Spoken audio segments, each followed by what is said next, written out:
começa a ser perseguida em Jerusalém, onde Saulo ainda assolava a igreja com ameaças, arrastando homens e mulheres e colocando na prisão.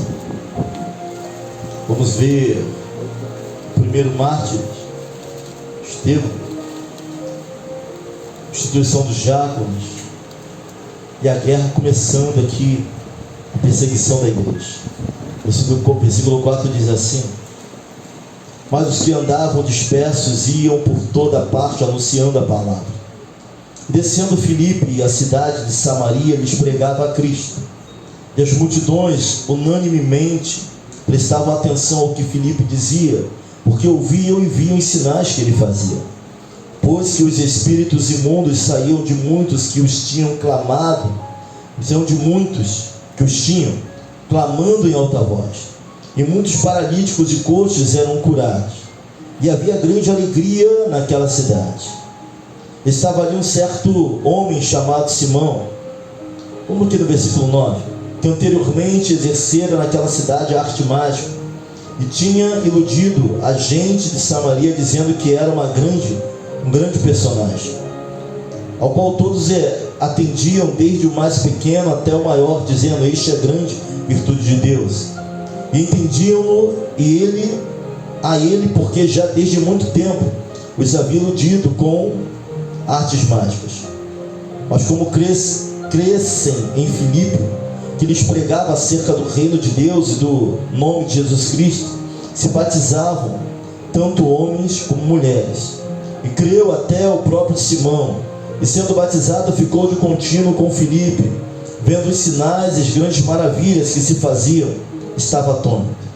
Os apóstolos, pois, que estavam em Jerusalém, ouvindo que Samaria recebera a palavra de Deus, enviaram para lá Pedro e João, os quais, tendo descido, oraram por eles para que recebessem o Espírito Santo, porque sobre nenhum deles tinha ainda descido, mas somente eram batizados em nome do Senhor Jesus.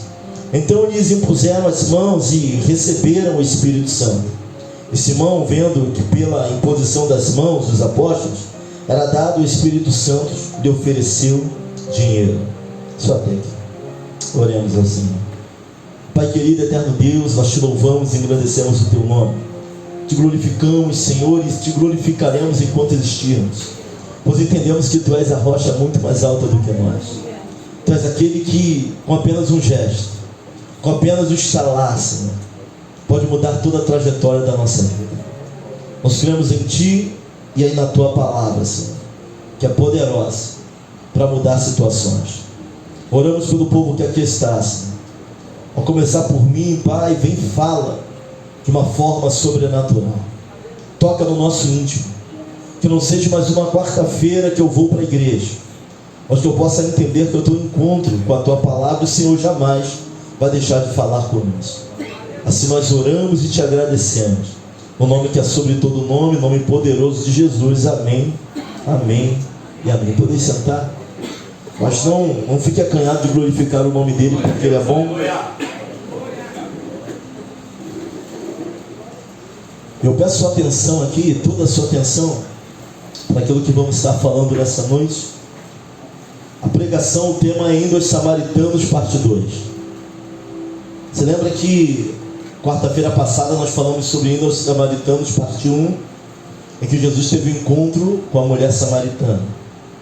Nós falamos um pouco, fazendo uma retrospectiva, de como era o relacionamento entre samaritanos, judeus e quem nasceu na Galileia. Ali era questão de bairro, havia um preconceito também.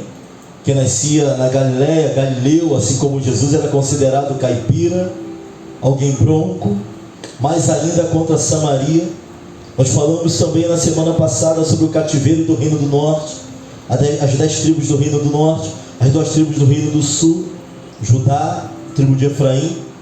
O Reino do Norte sucumbe, a Síria deporta mais de 28 mil israelitas pelo Império Persa. Agora a capital do Reino do Norte, chamada Samaria, colonos conquistados de outros lugares são colocados em Samaria. O povo ali se mistura. Surge então agora o fim do Reino do Norte, e agora um povo chamado de samaritanos, um povo misturado. que não adorava só um Deus, pelo contrário. Pessoas trouxeram também sua cultura, seus deuses, e se misturaram aos remanescentes de Israel que ficaram em Samaria. O povo, o reino do sul, também vai para o cativeiro. E conhecemos a história do cativeiro babilônico. Dura mais ou menos 70 anos. Quando voltam na Babilônia, se depara com um povo esquisito e misturado, e houve guerra. Vamos olhar para Neemias, Sanbalate, Tobias, o povo que estavam ali naquelas terras. Houve muita luta.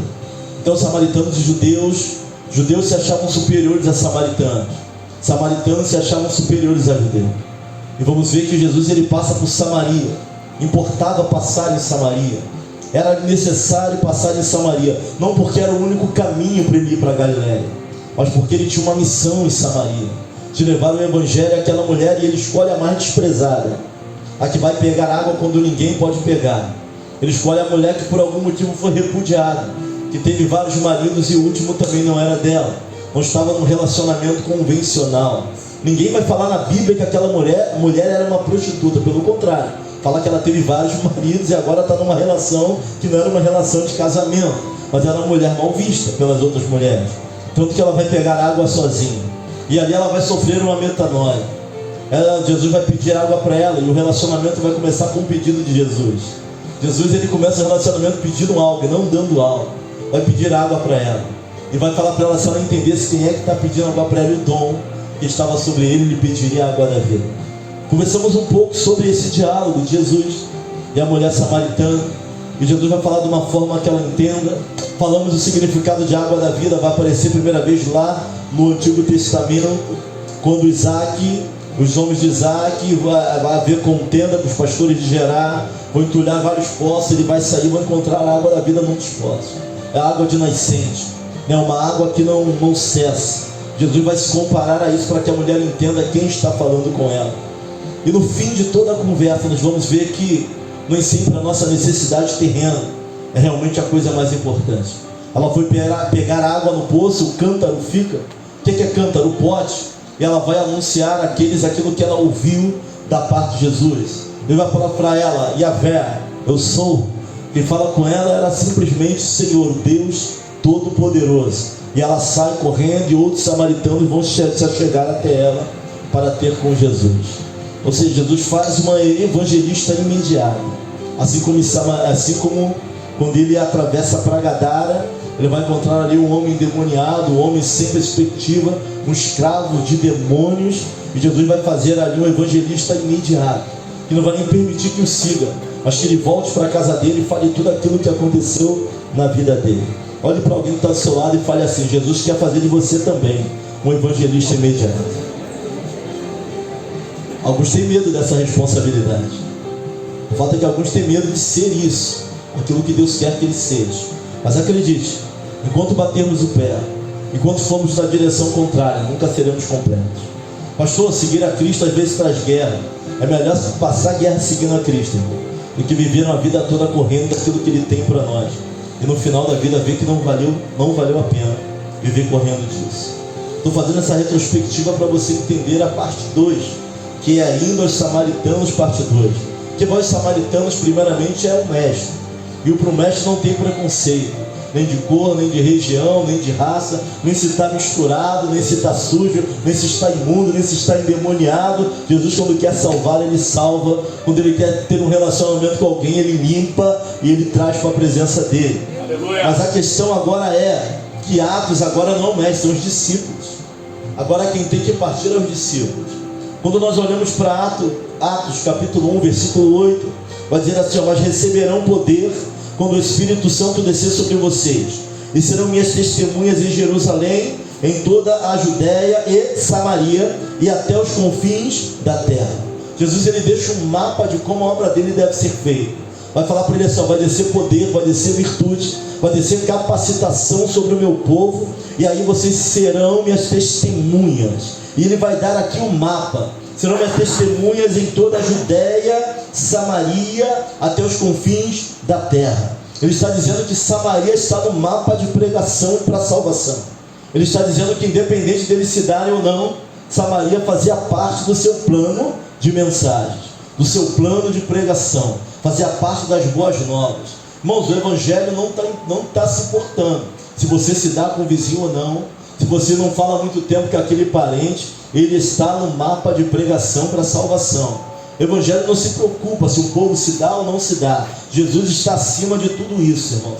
Jesus é a aliança entre eu e você, entre você e o seu vizinho, entre você e o seu parente. De repente tu não se dá muito bem, mas o evangelho não enxerga nada disso. Está acima das nossas concepções. Às vezes para obedecer você vai contra a tua vontade, às vezes não, quase sempre para obedecer a palavra estamos indo contra a nossa vontade. Ah, pastor, não sinto de perdoar. A Bíblia não manda sentir, ela manda perdoar. E aquele que perdoa não libera só a pessoa, não. Ele se libera para continuar a sua trajetória e caminhar sem cadeias, sem acusação sobre a sua vida. Alguém tinha que ir em Samaria, alguém tinha que descer. Jesus ia uma coisa, pastor Claudemir ia onde as pessoas não gostam dele, se acham superior é outra. Já como o Fábio está onde as pessoas não gostam dele, se acham superior a ele, e ele tem que descer naquela cidade para pregar é outra. Mas ser cristão é ser um pequeno Cristo. Ser cristão é seguir os passos do nosso Senhor. O que Jesus faria no nosso lugar? Essa é a grande questão.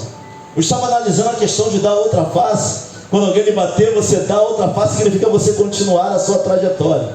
Que aquilo não seja impedimento para que você pare. Bateu em uma, você dá outra e segue em frente. Significa ficar ali apanhando o tempo todo, não. Seguir em frente. Da outra face. Não ficar preso a esse tipo de questão. Ou seja, Samaria estava incluída no mapa, no projeto de pregação do Evangelho. E é interessante, ele vai falar assim, ó, prega, quando vier a virtude, serei minha testemunha. E do grego, mártir, que significa testemunha. Mas o que significa ser um mártir? Significa alguém que está disposto a testemunhar de forma tão radical, a ponto de entregar a sua própria vida por isso. A gente tem que ter muito cuidado quando olhamos para a Bíblia e tem um termo, não sei se é martirias, é algo desse tipo. Significa mártir, que significa testemunho. Isso está dizendo, vocês serão meus mártires em toda a Judéia, Samaria, nos confins do mundo. Ser um mártir é estar disposto a morrer por essa fé. Testemunha fica bem longe. Quando a gente começa a falar de mártir, o negócio fica mais complicado. Deixar de cumprir alguma coisa, deixar de fazer para testemunhar a Cristo. Mas é nesse nível de testemunho que ele está falando aqui. Serão meus mártires. E isso é algo mais complicado. Porque às vezes não queremos abrir mão de nada para adorar o nome do Senhor. Quanto mais ser um mártir. Queremos abrir mão de um sono, não queremos abrir mão de um horário, não queremos abrir mão das nossas preocupações. Vamos ser uma testemunha, como a Bíblia diz, no sentido de mártir. Como viver isso de fato? Aí é algo um pouco mais complicado. Mas essa foi a instrução deixada por Cristo. Começa em toda a Judéia. Vá onde vocês não gostam. Pregue até onde não gostam de você, até os confins da terra. E quando nós voltamos aqui para o texto de Atos capítulo 8, versículo 5, nós vamos ver aqui um obreiro extraordinário, muito pouco falado, Filipe. Quando nós olhamos aí para a instituição dos diáconos, irmãos, é algo complicado. Porque ele vai falar que escolhei, pois, irmãos, dentre vós 7 varões de boa reputação. Repita comigo, boa reputação. Boa reputação. Cheios do Espírito Santo e de sabedoria. Repita comigo, cheios do Espírito Santo e de sabedoria. As quais continuamos sobre este importante negócio. Parece até escolha para pastor, não parece? É para diácono. Homens cheios do Espírito Santo, ou seja, cheios de discernimento, guiados pelo Espírito Santo, com entendimento, cheios de sabedoria. E o que nos falta hoje é discernimento de tudo. Sabedoria para ver o que é bom, sabedoria para ver o que é mal, sabedoria para ver quando é Deus falando, sabedoria para ver quando é demônio, sabedoria para ver se vai levar para um bom lugar, sabedoria para ver se vai levar para um mau lugar. Esse aqui era o crivo para ser diácono. Parece, olhando assim, parece até coisa para não, para ser diácono. Esse aqui era o crivo. Aí vamos ver a história de um homem extraordinário. Quase ninguém fala dele. Diácono Filipe. Nem todo diácono é pregador. Mas vamos olhar para Estevão que morre. Vai dizer a Bíblia que ninguém podia, com o espírito que havia nele, a sabedoria de Deus que havia em Estevão. E agora vamos falar aqui de Filipe, que desce a Samaria sem nenhuma liderança mandar. Filipe vai seguir o que? A instrução que foi dada: Judéia, Samaria e confins da terra. Filipe vai descer e ninguém vai estar dando a instrução. Aqui não vejo, pelo menos a Bíblia falando ou narrando, que um dos líderes falou assim: Filipe, vai em Samaria. Aqui eu não estou vendo questão de cargo, irmãos. Ele não trabalhava pelo cargo, Filipe trabalhava para o reino. Ele desce, ele é diácono, ele vai de repente onde ninguém queria ir. Ele vai pregar aonde? Aos samaritanos. Ele vai descer para o povo que se achava superior, e ele, em algum momento, se achou superior àquele povo, não sei, mas ele vai pregar justamente para aquele povo. A Bíblia vai dizer no versículo 6 que a multidão unanimemente prestava atenção no que Filipe fazia, no que Filipe falava. Filipe, quando chega em Samaria, ele começa a pregar a palavra, o evangelho. Ele era usado com sinais, com prodígios. O Espírito do Senhor estava sobre a vida de Filipe, e a multidão, de forma unânime, olhava para aquilo, prestava atenção no que Filipe fazia. E algumas vezes nós não vamos ver o mover de Deus na nossa vida, porque não há unanimidade em quem está ouvindo, não há unanimidade em quem está sentado para ouvir. Mas vamos ver em Samaria uma multidão unânime. Onde há unanimidade, há unidade naquilo que eles estão falando. E onde há unidade, o Espírito do Senhor, ele opera de verdade. Ele pregando ali, todos estavam olhando com os olhos fixos, unânimes, olhando para aquilo que Filipe estava dizendo. As multidões, não era um, não era dois, não era uma, as multidões. Ou seja, pessoas de pessoas, olhando aquilo que Filipe estava pregando, ouvindo, unânime, prestando atenção. Não havia ninguém que não estivesse prestando atenção. Tem coisas que para acontecer na nossa vida vamos ter que estar unânimes aquilo que a palavra está dizendo. Não duvidando da palavra, não discordando da palavra. Mas se a palavra é do Senhor, nós temos que avaliar a palavra. Mas se a palavra é do Senhor, se é íntegra, é necessário haver unanimidade naquilo que estamos ouvindo. O povo unânime. E o que mais me deixa curioso nessa unanimidade é que no versículo 7 vai dizer o seguinte: pois que os espíritos imundos saíam de muitos que os tinham, clamando em alta voz, e muitos paralíticos e coxos eram curados. Ou seja, se os espíritos imundos saíam de muitos e houve cura, nos dá a entender que muitas daquelas doenças eram doenças espirituais. Pastor, existe a mulher que andava encurvada, aquilo ali era um demônio montado nas costas dela, e já há tempo havia um demônio sobre a vida dela. Então, quando olhamos aqui, demônios correndo, gritando, clamando em alta voz, paralíticos e coxos sendo curados, havia cura. Ou seja, a cidade de Samaria estava um caos.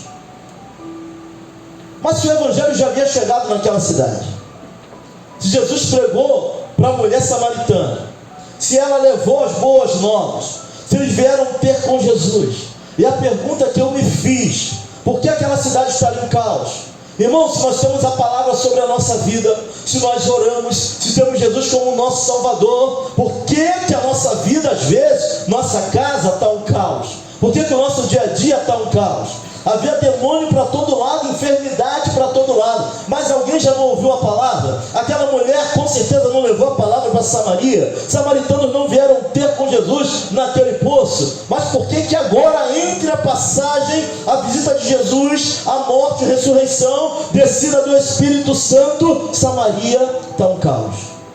Essa é a pergunta que eu me fiz. Por quê?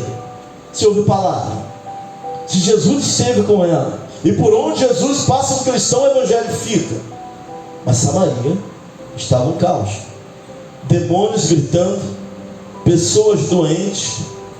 E interessante que eu vi uma mensagem parecida com essa de um missionário, que ele foi numa tribo e tinha uma mulher grávida de mais de 9 meses, já era para ter nascido, estava cruado o negócio, enfermidade, doença. E ele teve que orar e foi usado por Deus para que algumas coisas fossem desatadas no meio daquela aldeia. Assim estava Samaria. Demônios, doença, enfermidades, estavam caos.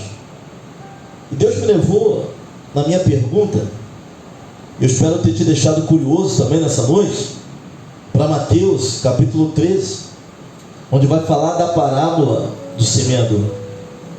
Falei, Senhor, mas se temos a Tua palavra, Senhor, se oramos a Ti, se temos o Teu Espírito sobre nós, por que algumas coisas estão tão travadas? Por que algumas coisas não acontecem? E Deus me levou a parábola do semeador. Mateus capítulo 13, versículo 3 diz assim: e falou-lhe de muitas coisas por parábolas, dizendo: eis que o semeador saiu a semear. E quando semeava, uma parte da semente caiu ao pé do caminho. Vieram as aves e comeram. A outra parte caiu em pedregais, onde não havia terra bastante, e logo nasceu, porque não tinha terra funda. Mas vindo o sol, queimou-se, secou-se, porque não tinha raiz. Outra caiu entre espinhos, os espinhos cresceram e sufocaram-na. E outra caiu em boa terra, e deu fruto, um a 100, outro a 60, outro a 30. Quem tem ouvidos para ouvir, que ouça. Eu falei, Senhor, por que Samaria está um caos? É quando nós vamos fazer a interpretação da parábola do semeador, vamos entender que o semeador é aquele que anuncia a palavra. A semente é a própria palavra. E os 4 tipos de solos são a forma com que as pessoas recebem essa palavra. Um dia a gente vai tirar um domingo para pregar sobre isso aqui. Estou falando indo aos Samaritanos parte 2, mas me é interessante porque que a palavra chegou e o que houve nesse inteirinho naquela cidade. O que aconteceu naquela cidade. Então os 4 tipos de solo são as pessoas e a forma como qual elas vão receber essa palavra. À beira do caminho, caiu semente à beira do caminho. São as pessoas que até ouvem, mas não creem, têm um coração duro, não recebem a palavra. São as sementes caindo à beira do caminho. Até ouve, mas não entra. Até ouve, mas não quer. Até ouve, entra no ouvido e sai no outro. Pessoas com coração duro. As aves que comem a semente são símbolo de Satanás, que vem e tiram-lhe a palavra para que não os salve. São os ídolos, as inclinações, são os amores, são aquilo que a gente não quer abrir mão. Pelo contrário, são as aves que comem a semente à beira do caminho.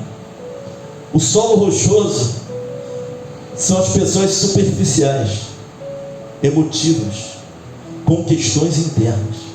Até ouvir a palavra, até se alegra, até vai no meio. Oba, vamos começar a igreja. Motivo, no oba-oba. As pedras com pouca areia logo nasce, mas como é pedra não tem raiz. E se não tem raiz, vem o sol, vem o vento, vem a chuva, ó, arranca, porque não tem raiz. Ou seja, de maneira nenhuma, o evangelho sem raiz é um evangelho sem fruto. Qualquer decepção tira, qualquer decepção arranca, qualquer guerra, qualquer luta tira da posição. Terceiro tipo de solo. Quarto tipo de solo, o terceiro, o solo com espinho. São pessoas que até ouvem, mas as suas próprias preocupações, sabe? As preocupações deste mundo, as inclinações, os egoísmos, os amores desse século não deixam dar fruto. São os espinhos, sufoca. É mais preocupação do que a fé. É pouca fé naquele que veio para nos livrar, para nos curar, e muito mais pensamentos de preocupação, de luta, de guerra, de ansiedade, do que confiança naquele que nos chamou. Entrega o teu caminho ao Senhor, confia nele, o mais ele são os espinhos. Até caiu a palavra, mas sufocou e não deixou dar fruto. E vem o quarto, tem um solo estéril. São as pessoas que ouvem a palavra, recebem com fé em seus corações e frutificam a 10, a 100, a 1000. Esse é o solo fértil.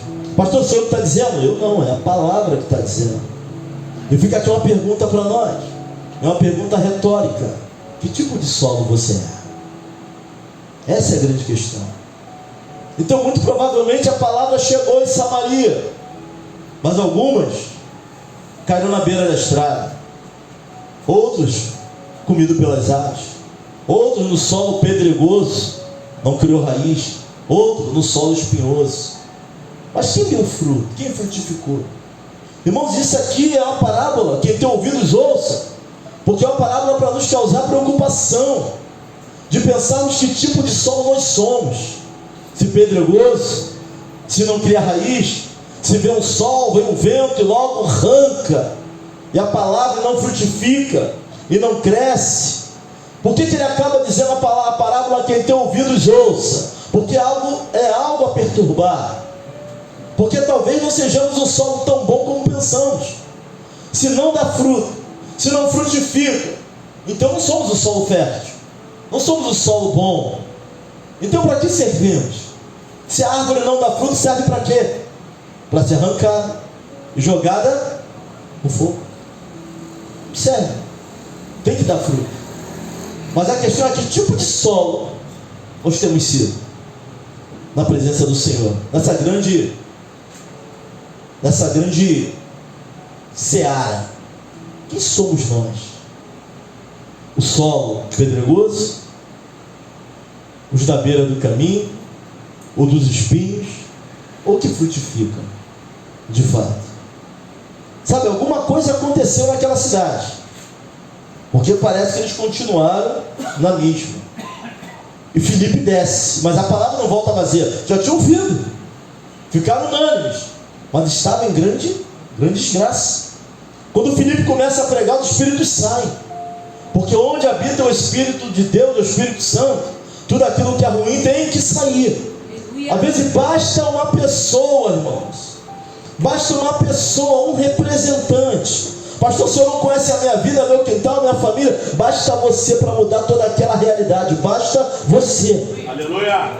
Sabe, eu vejo um Filipe transformado, eu vejo um diácono aqui que sofreu uma metanoia, porque isso é algo que nós precisamos prestar atenção.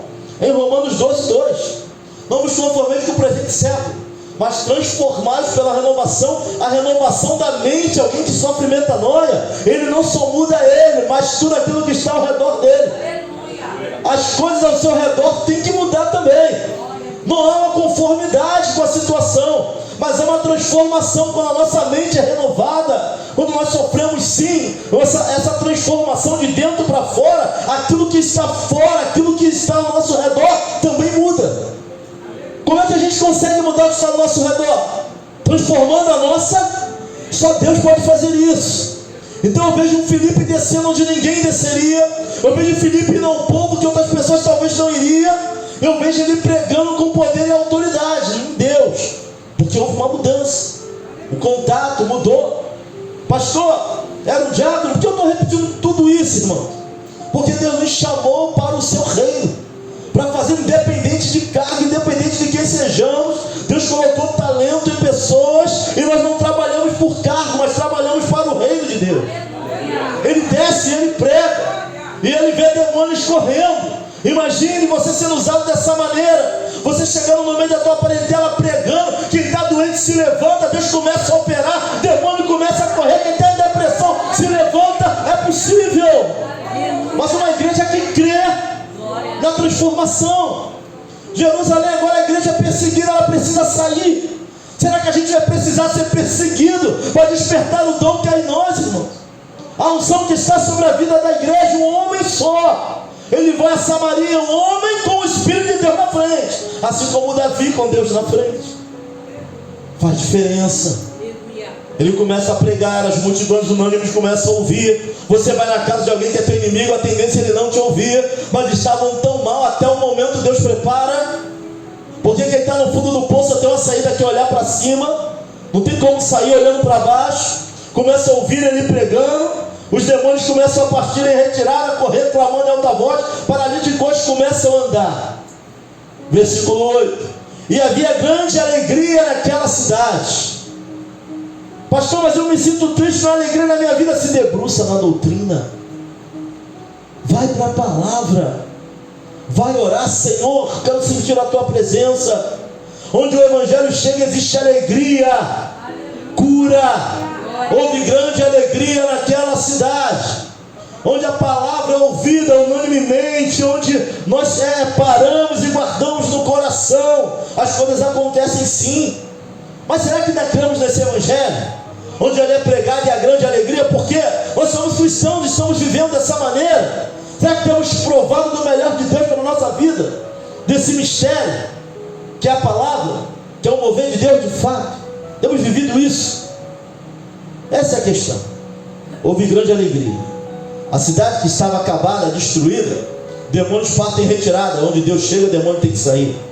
Onde a palavra chega, aquilo mal tem que sair. Onde alguém cheio do Espírito chega, quem está com outra coisa vai ter que sair. Sai correndo, sai clamando. Existe cura naquele lugar. Mas sabe o que acontece? Agora eu estou vendo um diácono saindo da metanoia para a maturidade. Olha o nível de maturidade de Filipe. Versículo 14. Os apóstolos, depois que estavam em Jerusalém ouvindo que Samaria recebera a palavra de Deus, enviaram para lá Pedro e, ouvindo que Samaria, alguém pregou lá, não foram eles, não foi a liderança, o diácono não foi lá e pregou, eles ouvindo, a irmã Marília foi lá e pregou. Agora os 2 generais de 4 estrelas ouvindo, foram para lá, mas não foi eles que foi lá. Agora eles vão, porque alguém pregou. Quando eles chegam, Filipe sai de cena. Por que quem chegou ali? Os 2? Porque quando eles oravam, as pessoas recebiam o quê? O Espírito. Filipe batizou na água em nome de Jesus. Mas ele não tinha o dom de levantar as mãos e as pessoas receberem a virtude do Espírito Santo. Eu vejo aqui agora nível de autoridade. E tem que ser maduro para entender nível de autoridade. Até pregar demônio correr e vidas serem curadas e batizar nas águas, Filipe. Agora estender as mãos para a descida, para a plenitude, para receber do Espírito Santo, João e Pedro. E quem tem maturidade para isso? Para pregar e sair de cena quando tiver que sair. Quem tem maturidade para isso? Para até ali fazer e dali para lá vir outro e fazer no seu lugar. Quem tem maturidade para isso? Para começar um trabalho e depois o pastor vai e bota outra pessoa, depois que o trabalho está firmado, está grande, alguém fala assim: olha, agora quem vai assumir é fulano, não é mais você. Quem tem maturidade para isso? Isso é nível de autoridade. Pastor, por que Filipe não podia levantar as mãos? Soberania de Deus. Por que esse dom foi dado aos apóstolos? Soberania de Deus. Não me pergunte, mas a autoridade para isso estava sobre os apóstolos. Diácono Filipe, pregar, expulsar demônio, ser usado com cura. A mesma coisa que Paulo foi usado, Filipe foi usado também. Mas só que o estender de mãos para receber do Espírito tinha que vir da onde? 2 apóstolos. Então saber o seu lugar no corpo é sinal de maturidade. Sabe, você não vai chegar na maturidade sem passar pela transformação. Não vai. Você ainda não está maduro para algumas coisas, é porque não foi transformado no todo. Pastor, como é que eu faço isso? É descendo. Mas eu me esforço, não é no teu esforço. Não tem como chegar nisso no esforço natural. Tu pode até se posicionar, mas quem vai fazer a obra em nós é Ele. Se não tiver a intervenção do sobrenatural, você não muda, muito menos amadurece. Se não houver metanoia, não tem amadurecimento. Eu vejo aqui Filipe entendendo qual é o seu lugar, e sem dificuldade nenhuma. E que diácono, meu irmão! Quando eu olho para a palavra, poucos foram usados como Filipe. Desceu para onde ninguém desceu. Quando ouviram falar, vieram e não entendiam porque ele sai do foco. Até agora a multidão unanimemente olhava para quem? Para Filipe. Mas agora quem chega? Pedro e João. E agora o foco é outro. Ele entende o seu lugar. Olha para alguém e fala assim: entenda o seu lugar dentro da família. Sabe, a gente para de bater cabeça quando a gente começa a entender que nós somos. Isso não é só na família de fé, não, até na sua família tem que entender o seu lugar. Eu vi uma pastora falando sobre uma nora de alguém. Que essa nora chegou para ela e falou assim: olha, pastor, eu não vou mais na casa da minha sogra, porque quando eu chego na casa da minha sogra, ela quer que eu cozinhe, ela quer que eu lavo louça. Quando chega as outras noras, ela senta, fica igual a rainha, tem que servir todo mundo. Então que fica as outras noras com ela para lá. Aí a pastora virou para ela e falou assim: olha, minha filha, a questão é que a tua sogra não te tem como nora, te tem como filha. Intimidade para mexer na panela, abrir geladeira é de filho, não é de nora. Não é que a tua sogra não te ama, mas ela te tem como filha, alguém que ajuda, alguém que vai meter a mão com ela, alguém que vai ajudar ela a servir outras pessoas. Teu relacionamento com a tua sogra não é de nora só, é de mãe e filha. É você que não entendeu o seu lugar na família. Você está entendendo? Precisamos entender que nós somos, irmãos. Isso diminui a dor de sentir rejeitado quando tu entende quem você é de fato.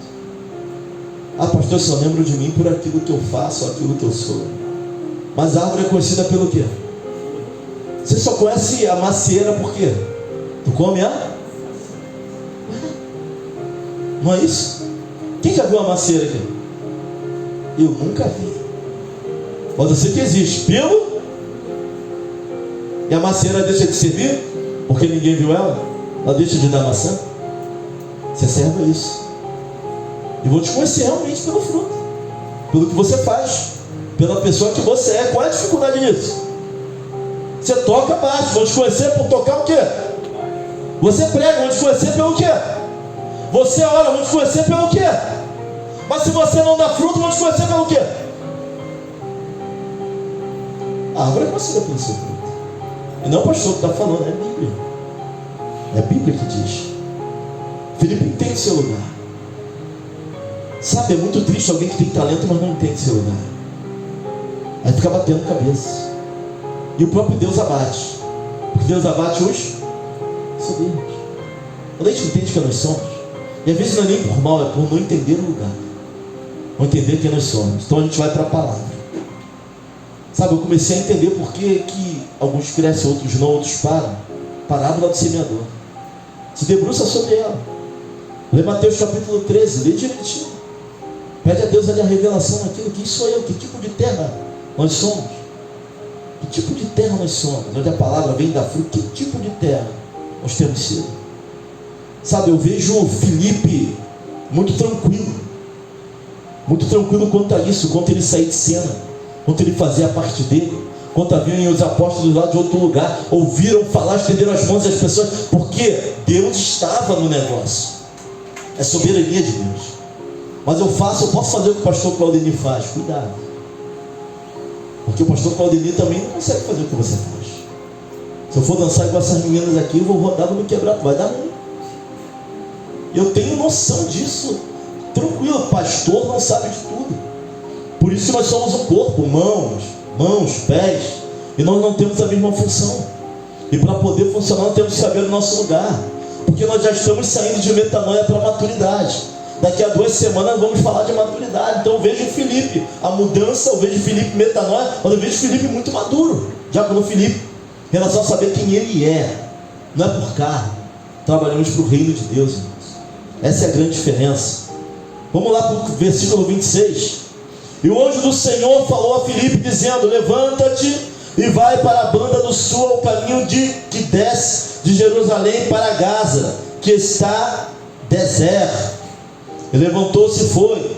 E esse homem etíope, eunuco, mordomo mor, olha só, versículo 27, de Candace, rainha dos etíopes, o qual era superintendente de todos os seus tesouros, e tinha ido a Jerusalém para a adoração. Olha o que Deus vai fazer com Filipe. Vai tirar ele do meio das multidões, e agora vai mandar ele para o deserto.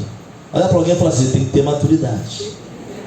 Uma hora tu está pregando para um montão de gente, outra hora por causa de um homem, um eunuco, tu vai parar no deserto. Uma hora tu tem tudo, outra hora tu não tem. Vê ele reclamando aqui? Servo, maturidade. Você pode pregar para 2.000 como pregar para 4. Qual a diferença? Você está pregando a palavra. É a mesma responsabilidade. Não pela quantidade, mas pelo que eu estou falando. Filipe, ele vai. Versículo 29. Disse o Espírito a Filipe: chega-te e ajunta-te a esse carro. Olha só, ele é diretamente guiado por quem? Você não vê, Filipe não está em bando. Filipe não desce ele mais um, ele está o quê? Sozinho. Mas lá na frente, na Bíblia, tu vai pesquisar em casa, a referência para Filipe já não é mais Diácono, é evangelista. Filipe, evangelista nato. Função de, mas ele é evangelista nato. Olha o versículo 39. E quando saíram da água, o Espírito do Senhor arrebatou a Filipe, e não viu mais o eunuco, e jubiloso continuou o seu caminho. E Filipe se achou em Azoto, e indo passando anunciava o evangelho em todas as cidades, até que chegou a Cesareia. Filipe entrou no buraco de minhoca, sobrenatural salmão em outro lugar, irmãos. Quantas pessoas você viu a Bíblia relatar isso? Talvez João Batista, o próprio Cristo, andava no deserto, daqui a pouco parecia em outro lugar. Fala para o irmão assim: ô diácono para ser usado. Fala aí. Sabe, Deus, ele tem mais para a nossa vida. É mudança, metanoia, maturidade. Pastor, como eu vou saber se eu estou amadurecendo? A forma que você se porta diante das adversidades vai mostrar o seu nível de maturidade. Quanto mais difícil for a adversidade, melhor a maneira que você se porta, significa que está vendo amadurecimento na tua vida. Ninguém amadurece de uma hora para outra. Tem questões que antigamente você já estava batendo com a cabeça na parede, já estava correndo querendo pular na frente de um carro na rua. Hoje você é Deus operando, Deus trabalhando na nossa vida. Sabe o que me ensina indo aos Samaritanos, parte 2? Me ensina um diácono usado por Deus, que não prioriza o cargo, mas o reino. Usado de maneira sobrenatural, mas maduro nas suas limitações espirituais, maduro na sua função, naquilo que ele tem que fazer. Por que eu trouxe o diácono como palavra? Que a gente acha que isso é usado desse tipo de pastores. Deus usa quem ele quer e da forma que ele quer. Para algumas coisas ele vai estabelecer níveis de autoridade. Porque não adianta, você quando é ungido, alguma coisa muda na tua vida. Os céus vão ver isso de forma diferente, o inferno vai ver isso de forma diferente. Você quando recebe uma unção e é consagrado para isso, alguma coisa vai mudar na sua vida. Sabe, existe uma missão que nós resolvemos cumprir. E que você possa se achar. Porque você não está nessa terra de passagem, irmão. Quando eu olho para a parábola do semeador, eu entendo muito claro que aqueles que estão plantados no lugar certo, da maneira certa, entendendo o que Deus está falando, não tem como não frutificar, não tem como não crescer, para honra e glória do nome dele. Pastor, crescer dói. Quem disse que não dói? Quem disse que o processo de metamorfose é um processo indolor? Quem disse? E metanoia vem de metamorfose. Se mudar já não é fácil, quanto mais amadurecer. É mais fácil bater o pé. Eu lembro que quando eu soltava a pipa pequena ali, embolada, você ia bater no pé, dava um chute na lata. Não é isso? Aí tu vai crescendo mais, você pega aquele montão de nota, vai fazendo o quê? Vai dizer? Paciência. Tribulação. Traz experiência. Traz paciência. É isso que Paulo está dizendo. Amadurecer não é simples, nem é fácil. Mas que possamos sair, irmãos, da mudança, e com a mudança vem em nós o amadurecimento. E nos Samaritanos, parte 2. A gente conclui aqui a nossa mensagem. Vamos dobrar os joelhos. Você tem muito pelo que orar e eu também. Tem tempo ali, ó. Tem 17 minutos para você orar. Vamos orar. Que Deus nos ajude. Traga mudança. Que esse altar não seja só um lugar, que essa igreja não seja só um lugar, mas que a palavra de Deus possa vir ao encontro de encontro. Mesmo que ela bata, te atropele e passa por cima, é a palavra do Senhor sobre nossas vidas. Vamos orar. Oremos ao Senhor.